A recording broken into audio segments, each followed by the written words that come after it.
Welcome back. How good is it? I don't intend to do every single team in the league. I don't. I'm going to get season previews started not that long from now. And once I start the season previews, we don't really need to go into the how good is it, how bad is it series. I don't think, because then they're kind of crossing over in front of each other, and that seems kind of odd. So here we go. The Capitals, though, are an interesting bunch because they broke through, finally beat the Penguins, their nemesis. They win a Stanley Cup, finally, once again, first Stanley Cup, and now they're going to be looking at back-to-backs. Now, that's hard in this era, but the Penguins just did it, so since they are fighting with the Penguins for everything, why not fight with the Penguins for the right for back-to-backs? On the left side, you got Ovechkin, Vrana, Burakovsky, Stevenson.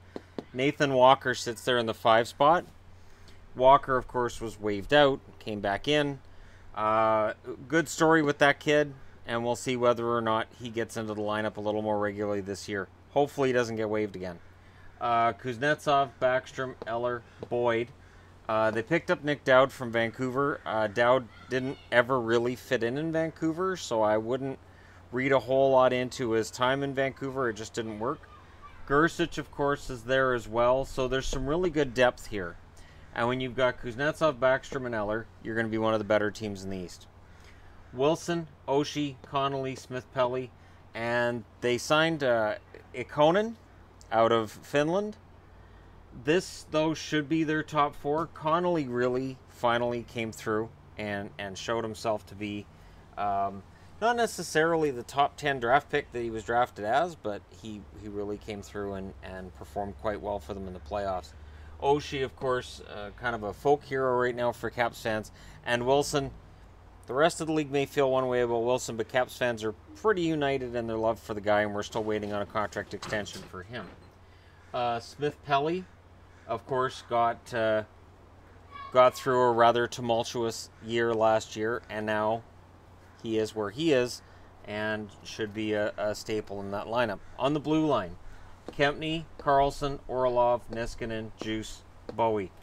What's interesting here is Kempny to me, because Kempny came in as sort of an afterthought from Chicago. I remember when he was traded there, and I didn't think anything of it.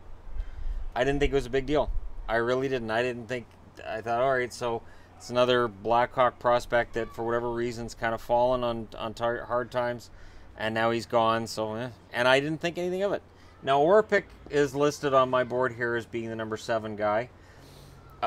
There was an article today on the Hockey News which brought up what I felt would be an issue with Washington at the time. So they trade Orpik to the Avalanche. The Avalanche buy him out, and they know they're going to get him back. Is it cap circumvention? No, because the Capitals gave up assets in order to do this. It's only cap circumvention if they buy him out and then they re-sign him for less, and you can't do that. It's against the rules. The buyout penalty went to Colorado. Colorado actually is pretty happy with what they got in exchange with Orpik, so I don't think they're going to be complaining too much. I've got Lucas Johansson on the board. It'll be interesting to see if he gets into any games this year. And Ness, who's basically your utility defenseman, he's still on the list.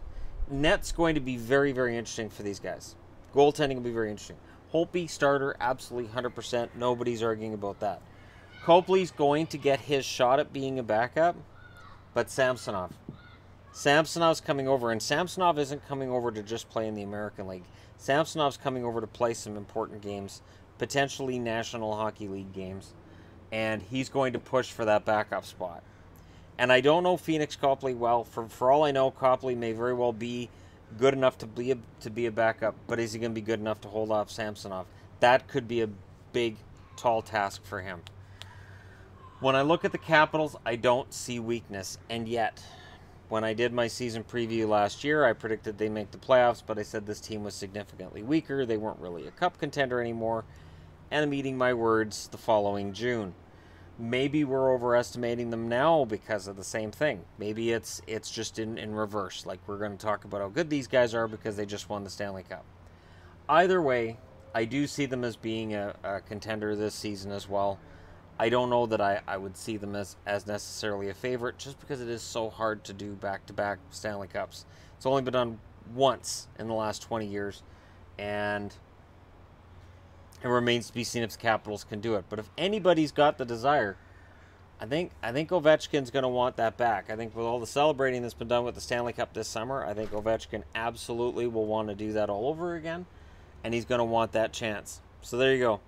The Washington Capitals, how good is it? It's pretty darn good. And there are some players ready to come in, and there's a guy like Orpik who's back on the blue line. And really, honestly, there's no downgrade in this team from last year. Yes, I understand they lost Grubauer, but if Samsonov can come in and be backup, Samsonov may be an improvement on Grubauer. But let me know your thoughts in the comment section below as always. Don't forget to hit like and subscribe if you're browsing your way through you just happened upon this video. I told you guys I'd be outside more when I got home, and so far, I've been right. Thanks for watching. I'll talk to you again soon.